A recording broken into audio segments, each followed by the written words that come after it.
folks, this is the Boonedox Battle Wagon, a 2024 Toyota Tundra with all the Boonedox accessories needed to handle your fishing and camping gear, storage and transport needs, as well as a place for you to sleep in comfort while you're on your fishing adventures. So today is going to be the first in a series of videos that shows the progression of adding different accessories to this truck. Today we're going to cover some new Boonedox product like the gearboxes, as well as some standards, some old favorites like the T-bone. Let's dive in and look at the gearboxes first, and then we'll get into looking at the rooftop tent next. So the gearboxes are an all-metal container that really serves several purposes. One is it carries a lot of my fishing gear here. Let's take a look at what's inside, but I'll tell you the second thing is it's holding up my rooftop tent.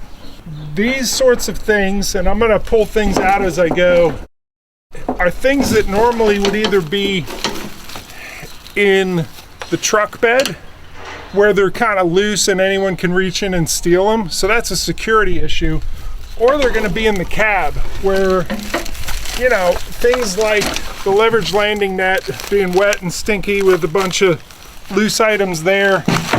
Up in the cab isn't really a great smelling thing. Nothing could be stinkier than a wet PFD up in the front of the cab. No one really enjoys that. I keep my Torpedo battery in its carrying case in there. I got my paddle broken down, fits in there nicely. And this isn't totally jam-packed. I could get a lot more in here if I needed to.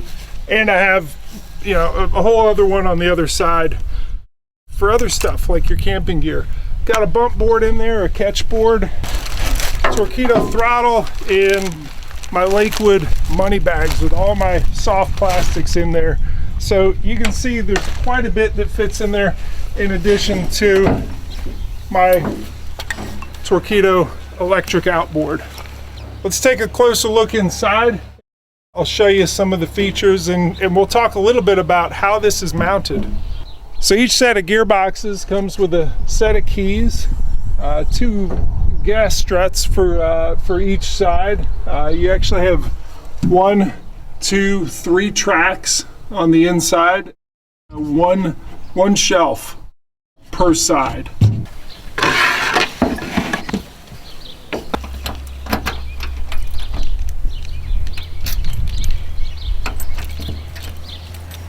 Nice and secure. So let's take a look at how we've mounted it here. We're going to address this groovy extrusion and this in a moment. Just understand that this kayak rack is something that's modular and can be added on later. We just chose to use the bottom of the gearbox to attach it to. But the gearbox itself is attached with this bracket here that just kind of tucks up underneath that lip of the truck bed there. We've drilled holes through the bottom. There's hardware on the inside, and it just clamps up to the underside. There is 4 of these, 2 on each side, that secures it to the truck bed rails. I've hopped up top on the tailgate here to show you. We have the groovy extrusion, which those of you with a T-bone or landing gear know this extrusion, this shape from those Boonedox products. And we have these brackets here that will secure it to the top of each of the gearbox. This groovy extrusion goes along the length and just connects it. You're gonna have to cut this to the right width of your truck bed to make sure that it fits. So please understand that I'm not really showing these Boonedox products in isolation, but I'm showing them in conjunction and co-rigging with each other. They're really designed to be modular, to work together in a variety of applications, whether you want to put all this gear on your pickup truck bed or a trailer or just an SUV roof rack.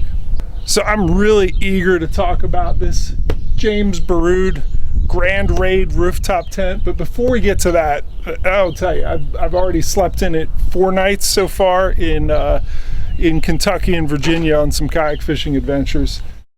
Before we get into that, let's talk about kayak transport.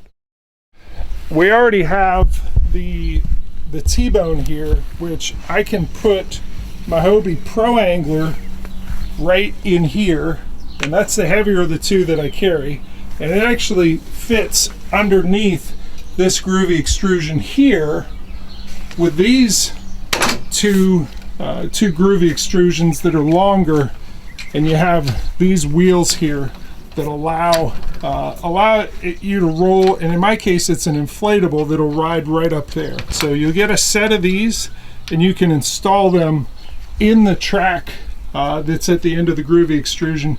Really makes loading a lot easier at the ends of these bars.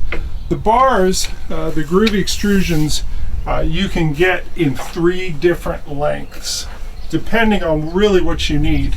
In this setup, I have the shortest one used as the crossbar. This assembly here is the groovy crosslink, and you know, you'll buy these individually. In this case, I used 4 of them because in the Lincoln log style assembly, where you have a cross piece and then one going at a 90-degree angle on the top of it, you want a really solid connection. So this groovy crosslink allows you to do that in a really solid way. And I've adjusted these 2 groovy extrusions to be the right width, which with my inflatable is 21 inches.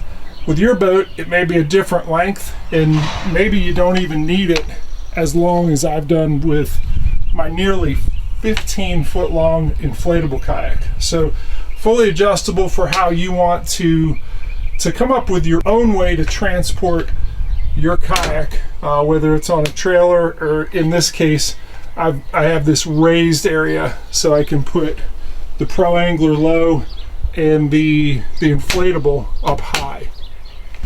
So if any time during the video you decide that you want to start making a shopping list that has all the different components, and you've got an idea in your mind where you want to start building your own rack and putting your own different accessories on there, look in the video description. It's going to have a listing of all those product names and their part numbers, so you can start building a shopping list.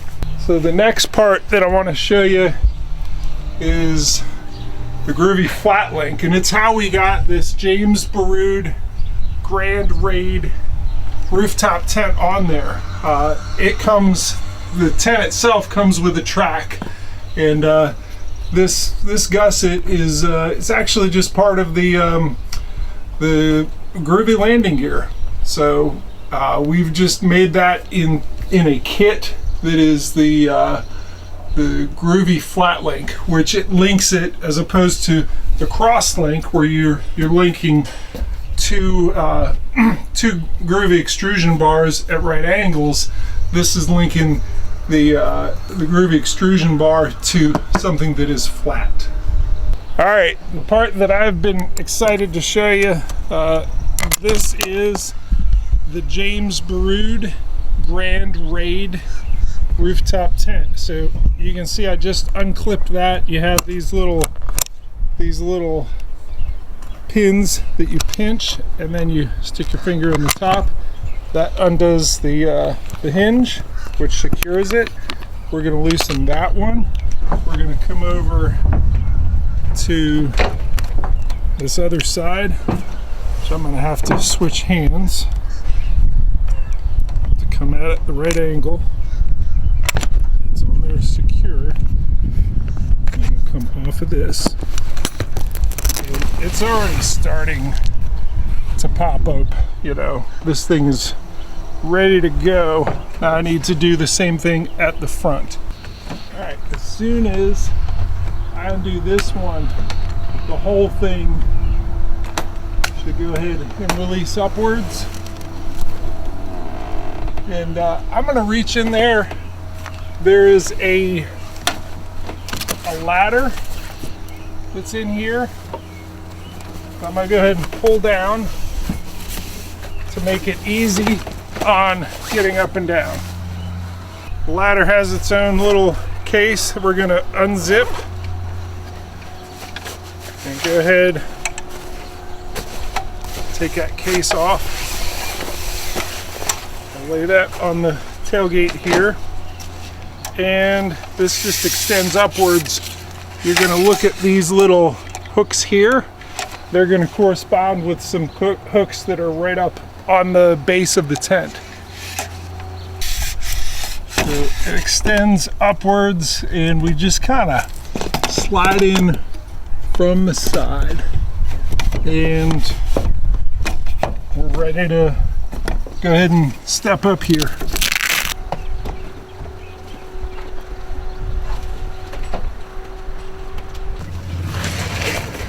So everyone that has seen this and seen me with this setup has asked the same thing. Do you actually fit in that, Jeff? Because I'm about 6'3" and a half, 6'4". I really do fit in it. This is the size M. There are larger Grand Raids, and I think it's more for just multiple people, but if I lay out in it, my head and my toes touch. So I don't know about most people, but I don't sleep fully just like straight as possible. I do have bent knees, and it hasn't been uncomfortable to me at over 6'3" tall. Once you get up in here, you have these little, I'm gonna call them elbows, but you're gonna push that out, and as soon as I do it, there's one on the other side that's gonna snap into place. Listen for it. That one actually went first. I'm gonna do the same thing here, and once we do this, it's fully upright. There is a fan here, little cargo net here, and most importantly, it is a hot day here in Maryland. I'm gonna let some breeze come through here, and we're gonna take a look at how I've set it up in terms of my bedding and you know, some of the other things that I will tell you that if you're new to rooftop tenting, you may want to consider if you're doing this for the first time. So you're going to have these screens all the way around to give you a nice airflow. The fan here certainly helps with that, and like I mentioned, the cargo net, you can put things in. I didn't mention that it's got a little flashlight there, has a USB thing, and just these things with little pockets in it for cell phone and whatever else you need. I did go out and purchase a full-size sheet, a fitted sheet, and then the top sheet I haven't quite figured out. It doesn't fit exactly, but this is the closest size to this kind of strangely shaped, you know, because of these elbows, kind of a strange shape. But the full-size sheet is what I got. The other things I'm going to tell you to make sure you have up here: something to pee in. You can just go to the store, go to the drugstore, get yourself the kind of urinal they use in the hospital. Just get one of those. I have a friend that says, I just use an Nalgene bottle. That's problematic to me. I won't even explain it, but you know, get a urinal, because middle of the night, you're probably not going to want to climb down there and go somewhere. Take care of your business up here. What else can I tell you about it? I've done 4 nights so far, and I love it. I like sleeping in the drifter. The drifter hammock is great in a pinch, but also I've done it in cold temperatures, and you know, with the underquilt. I'm still going to use the drifter. The drifter is going to be what I use to camp when I go a little bit more remote, where I bring it, excuse you, quiet on the set, excuse me. The drifter I'm still going to use when I camp on islands, and you know, it's also what I'm going to use if I'm at an Airbnb with a bunch of friends and someone needs an extra bed and they say, I forgot my air mattress, man, the drifter's perfect for that. But this is way more comfortable for certainly the more expensive option compared to the $300 drifter. This is about $5,000. So well worth it though if you're on the road a lot and you don't want to pay for lodging again and again and again, and you want to make sure that you stay close to where you're going to be fishing in the morning. That's the biggest thing for me, saving me time. Transport, you know, in transport, moving from where I stayed to where I'm going to fish and then back to where I'm staying that evening. It's just this right here is comfortable sleeping and more time fishing, more time on the water. That's so important to me. All right, I've gone ahead and put everything, you know, the windows back up closed, and man, it gets stuffy in here in a hurry without those down. One thing that I'm going to tell you, and also that for sure translates to holding heat in when you do the winter camping thing. One thing that I'm going to show you that I did with concern to there being bugs getting in here. There is a Velcro thing, but there are gaps. One thing that I decided to do is from the outside, I sprayed permethrin right along this edge here as an insect repellent to keep the bugs out. You know, not something that you necessarily want to wear. It's okay to put on your clothes. You don't want it on your skin, but very good at making sure those mosquitoes don't find the pathway in. You can sit here and from the outside in kind of push in on all that Velcro, but you know, insects, they're going to find a way. So, all right, let me get out of this. It's getting hot. Before I finish, I will say that I'm pushing all my bedding to this front side because it corresponds to this area is a little bit higher, whereas back here it's designed to have a bag that sits on top on the outside. So a little bit higher roof there. This is where you should store your bedding. So tell me, when you're tent camping, how long does it take you to break down camp? We're gonna time me. The elbows are locked. I gotta crawl up in there, push those in. I gotta compress the sides. I actually have to take the ladder, put it in its little sleeve, throw that up in there, and then bring it all down. How long do you think it's gonna take? Let's go ahead and do the stopwatch here, see how long it takes. But ask, how long does it take you to set down or to tear down camp with a regular tent? Ready, set, go.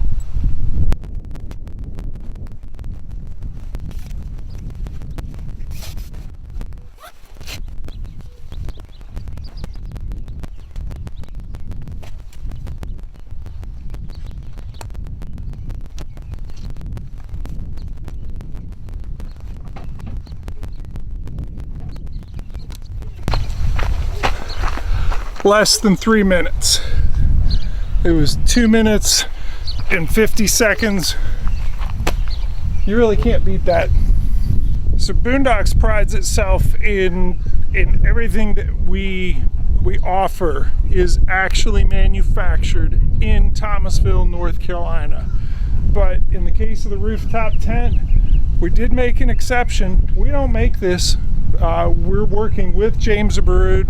These are made in Portugal, and we import them, and we're just really getting together the right set of Boonedox made parts to make the installation of this easy, whether you want to put it on your kayak trailer or the roof of your SUV or one of our racks that you can configure yourself. So I got a few more things that are kind of critical to this whole Boonedox Battle Wagon being everything I need it to be, and for sure the T-bone, a standard in Boonedox equipment, is critical to that. But that being said, I don't always have the T-bone on here. Let's jump into when I swap this out and put our cool lock in to have a Yeti 65 quart cooler with wheels and rod holders, everything I need for keeping beverages cool, keeping a well-stocked cooler just for camping wherever I am ready, right here in an area that's pretty accessible. Let's take a look at that. First, I'm gonna take the T-bone off, but I don't just have the T-bone in there with the regular hitch pin. We offer a locking hitch pin, which is a really great way to make sure that your T-bone is always your T-bone.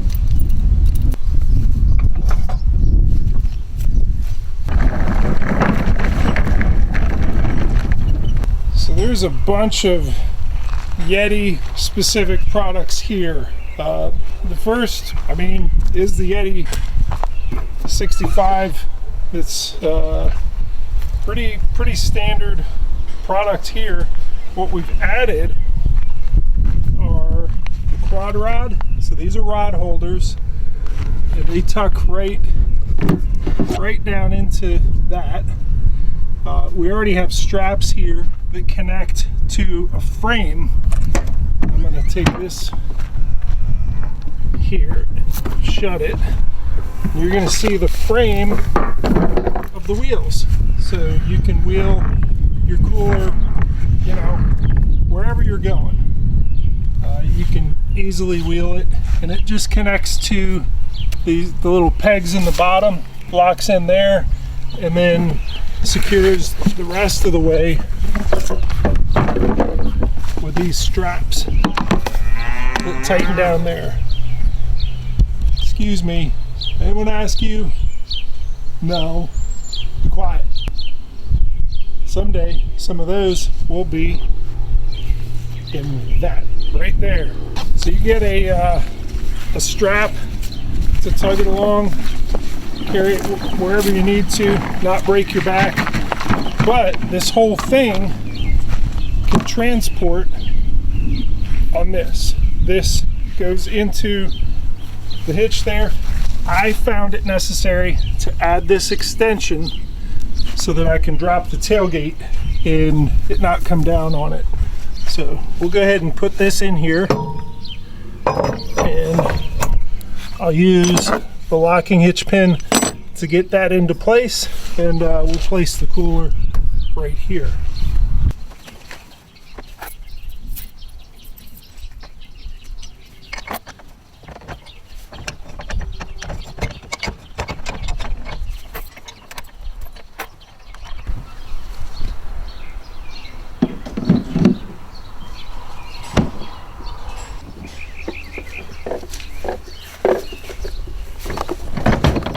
With that extension, now that I'd want to drop the tailgate, it's not going to come down onto it. There it is.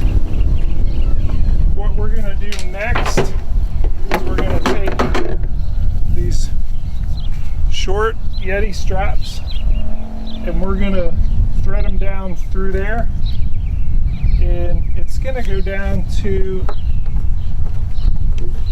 frame. This goes down and around. It's just a regular tie down strap. You do one of those on either side, and this isn't coming up off there.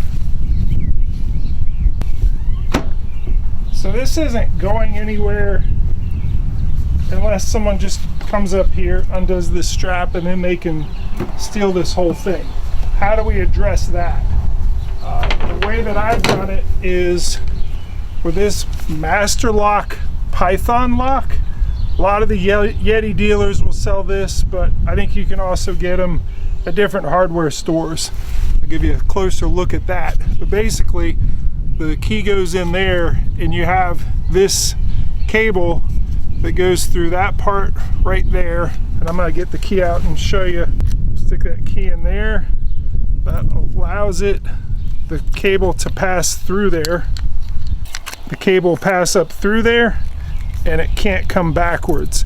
I like to leave it actually a little bit loose because there's a little hole right there that you're gonna run this through, and it'll go around the frame. And what that does is when you leave it loose, you can still open this and get at your stuff without the fear of somebody stealing the entire cooler. If you really want to secure it from the standpoint of you don't want anyone getting in at your cold beer, you can cinch it all the way down, and they won't be able to get at what is inside. So that's cinched all the way down. Now everything is fully secure. You're gonna have to tuck this tag end in. You can see from the road rash I have right there that I failed at that task at least once. So I'm just looping that around. And now I'm good to go. Nice and secure.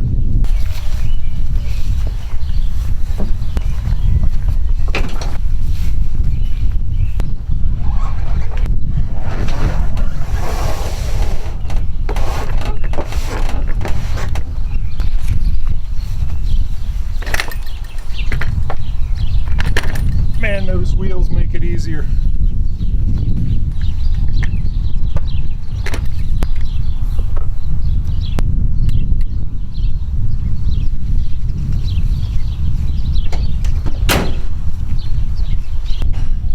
So that's where it is right now. I got a whole lot more to do with this vehicle. For sure, we got to get some gas and water packs on there, a shower, an awning. The next big Boonedox product that we need to go over. Two different options. Metal rod boxes to get your rods out of the front seat of the truck. Got to solve that problem. I've already run around with this vehicle in the Rod Pro. That one's coming soon, and then we're gonna actually have rod tubes, much like the legacy product, the Boonedox Mamba. We're gonna have a rod tube. It's gonna fit right in this space right here. So there's gonna be two different versions of metal rod boxes. The Rod Pro and then the Rod Tube. The Rod Tube is going to be the more budget-friendly version of it, and the more premium version is going to be the Rod Pro, which if you want to, you can look back at some of my other videos on the little stuff and you can see the Rod Pro in action.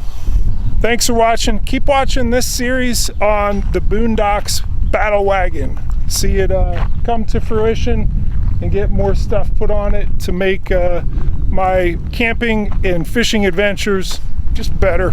Thanks for watching. See ya.